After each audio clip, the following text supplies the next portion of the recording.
Si usted desea conocer algunos aportes de Marx y Engels, pero desde la vista de Luis Althusser a lo que va a ser la teoría del estructuralismo, las relaciones de poder, la economía política, las ciencias políticas, la termodinámica para la supervivencia en las ciencias sociales, que es una de las teorías de la complejidad, quédese con nosotros. Yo soy Roberto Rivera y estos son Reflexiones Epistémicas. Comenzamos. Luis Althusser habla y refiere en su libro La filosofía como arma para la revolución, sugiere y refiere que será las clases jóvenes los nuevos promotores de la historia y serán los intelectuales y demás teóricos los que la analizarán, mas nunca los que participarán del cambio de los procesos históricos. Detalle interesante que nos remite y nos introduce en una figura mítica, en una figura oculta, en una figura fantasmagórica que está presente en la teoría marxista y obviamente en todos los seguidores, la escuela de Frankfurt y demás estudios posteriores supeditados, vinculados al marxismo, el neomarxismo, el estructuralismo y otras áreas de las ciencias sociales. ¿A qué figura me refiero? Estoy hablando de los intelectuales. Aquellas personas quienes apoyadas, quienes en cierta manera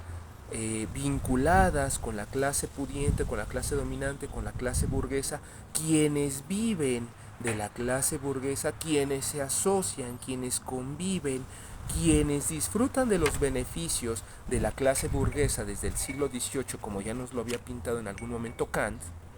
ahora se presentan con la camisa de que buscan cambios y apoyar a las clases obreras, la clase proletaria, las masas populares. Esa intencionalidad, esa presentación que hacen los intelectuales, los eruditos, los grandes teóricos de cada una de las épocas y de cada uno de los periodos de la historia, donde ha existido confrontación, movimientos sociales, masas sociales y todas estas cuestiones que han orillado en algunas ocasiones a las revoluciones de los países, Marx, Gramsci, Lenin, Althusser subrayan de que se refieren a imágenes de pequeños burgueses. Es decir, aquellas personas intelectuales que a pesar de sus buenas intenciones de solidarizarse intelectual, material, económica y simbólicamente con la clase luchadora, con la clase que está buscando, si no la conquista del poder, si un cambio social, eh, no niega que ellos, los intelectuales, están vinculados, supeditados, en ocasiones pagados, respaldados y que viven de las comodidades de la clase, de la clase burguesa o de la clase dominante. Entonces lo que se vuelve una contradicción, porque si argumentativamente estás eh, construyendo teoría en contra de la clase dominante, ¿cómo es que tú estás viviendo de la misma clase? Por lo tanto le llaman los pequeños burgueses. Es decir, esa imagen que a pesar de ocultar, de tener esa intencionalidad de colaborar, de participar, difícilmente va a sufrir las consecuencias, los castigos de participar directamente con la masa y con los movimientos sociales. Existen casos particulares, ciertamente, como Jean-Paul Sartre, un gran intelectual que también participaba, que también estaba luchando hombro a hombro con las juventudes de los años 60.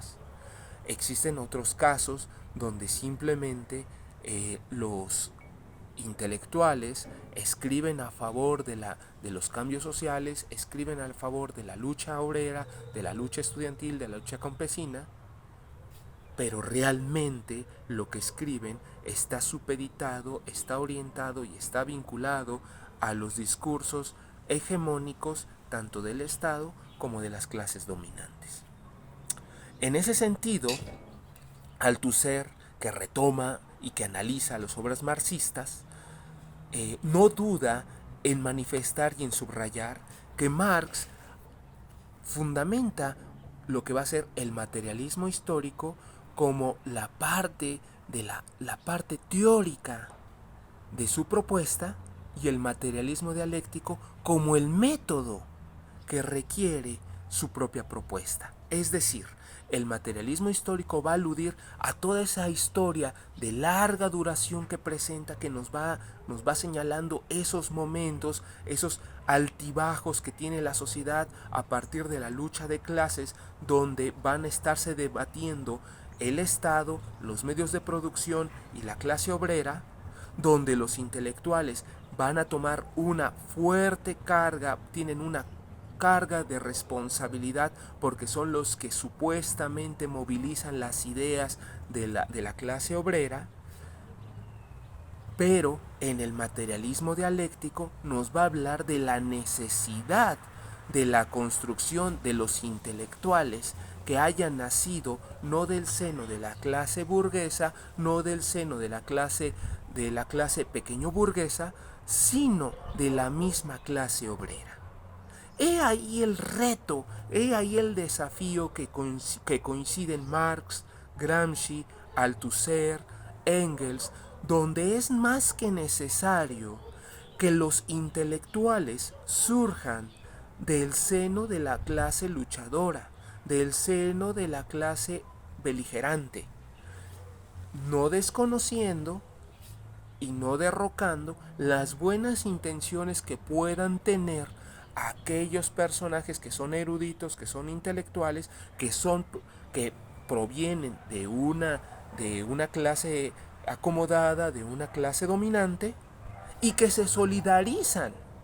con la clase proletariada. Sin embargo, lo que sí nos previenen es todos estos teóricos, Marx, Engels, Gramsci, Althusser, previenen que no sean los pequeños burgueses los que vuelvan a tomar el poder, porque el materialismo histórico, con particularmente las obras de la crítica de Feuerbach, el 18 Brumario y el manifiesto del Partido Comunista, nos muestran que los efectos de permitir que los pequeños burgueses tomen las riendas de los movimientos sociales, lo único que va a suceder va a ser un cambio de figura, pero seguimos en el mismo régimen. O la sociedad seguiría en el mismo régimen. Asimismo, el hecho de que una masa obrera tome el poder no es una garantía de que sean las mejores condiciones para el resto de la población. Por eso se necesita que la masa obrera esté, o la masa en lucha, o el grupo en lucha, esté en constante trabajo, en constante modificación de sus propias ideologías, de sus propias fundamentaciones teóricas, de la construcción de sus propios intelectuales, de su propia masa obrera culta, con la intención de que, pues si no va a derrocar al sistema, sí dialogue en mejores condiciones que le convengan a ambas partes, tanto al Estado, que representa los intereses de la clase dominante, como a la clase proletaria o la clase popular, que está supeditada obviamente a la clase dominante. En ese sentido,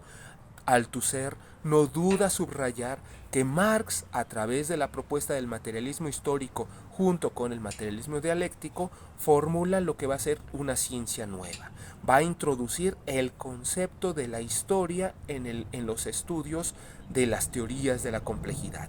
Lo que después, siglos después, por lo menos más de 50 años desde el que lo escribe Althusser, Marx va a hablar del octavo saber, que va a ser la historia. Sin embargo, no podemos considerar que es una propuesta original de Marx, ya que el mismo Althusser lo subraya, que es, perdón, aquí hay un error, el detalle es que Althusser sugiere que Marx construye, a partir del materialismo histórico, construye la categoría de la recuperación de la historia. Detalle que es fundamental, porque en la obra del octavo saber de Edgar Morin, él recupera a sí mismo los aportes de Marx, pero sin darle el crédito necesario y pertinente que Althusser le está subrayando como ejercicio de una ciencia nueva a este Marx. Entonces, en ese sentido,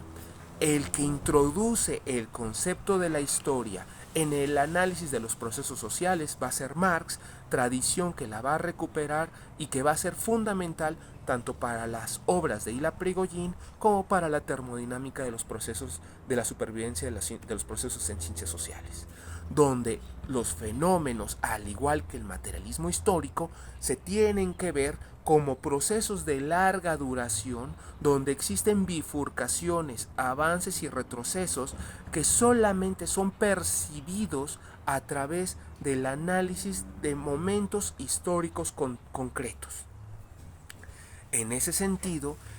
la teoría del materialismo histórico sienta las bases porque los modos de producción, donde va a ser la lucha de clases entre la clase dominante, la clase proletaria y como un tercer agente aparecen los intelectuales, tomará mayor ímpetu cuando se introduce el factor de las herramientas y los métodos de producción, a saber que los métodos de producción sean materiales como las tecnologías, como las máquinas, pero también inmateriales como los recursos humanos, las ideas, se van a volver, tanto materiales como inmateriales, se van a volver recursos escasos que están en constante pugna por otros sistemas abiertos. Detalle que Marx nos lo vino a enseñar, nos lo vino a matizar hace más de un siglo y que ahora forma parte de los discursos contemporáneos de las teorías de la complejidad. En ese sentido, esa apuesta la devela, la señala, la subraya Luis Althusser en su libro de la filosofía como arma de la revolución. La necesidad de la lucha por la búsqueda de recursos escasos dentro de los sistemas políticos, los sistemas económicos y los sistemas sociales. No lo manifiesta de esa manera, lo deja entre líneas, sin embargo se vuelve una lectura interesante porque nos permite abrir la brecha con las obras directas del marxismo. Asimismo, el materialismo dialéctico nos va a remitir sobre la necesidad por hacer la historia del pensamiento, la historia de la construcción de las ideas, recuperando el sapere aude de Kant, pero sobre todo dar paso de la ignorancia a la construcción de los conocimientos y a la apuesta de nuevos aportes. De ahí que de ahí que Edgar Morin recupera el papel de la historia como el octavo saber de sus principios. Finalmente, debemos ver que la construcción de este materialismo dialéctico encubre la construcción constante de las ideologías, las cuales a su vez van a provocar que los grupos dominantes se valgan de los discursos retóricos, de la difusión de ideas, de la divulgación de contenidos, con la intención de mantener el status quo de la situación y evitar en la medida de lo posible pequeñas o grandes sublevaciones que vengan a cuestionar su poder. Asimismo, la pertinencia o el surgimiento de pequeños ideólogos, de pequeños intelectuales dentro de la masa proletaria, dentro de la masa obrera, permitirá no solamente generar nuevas posturas para el debate y la crítica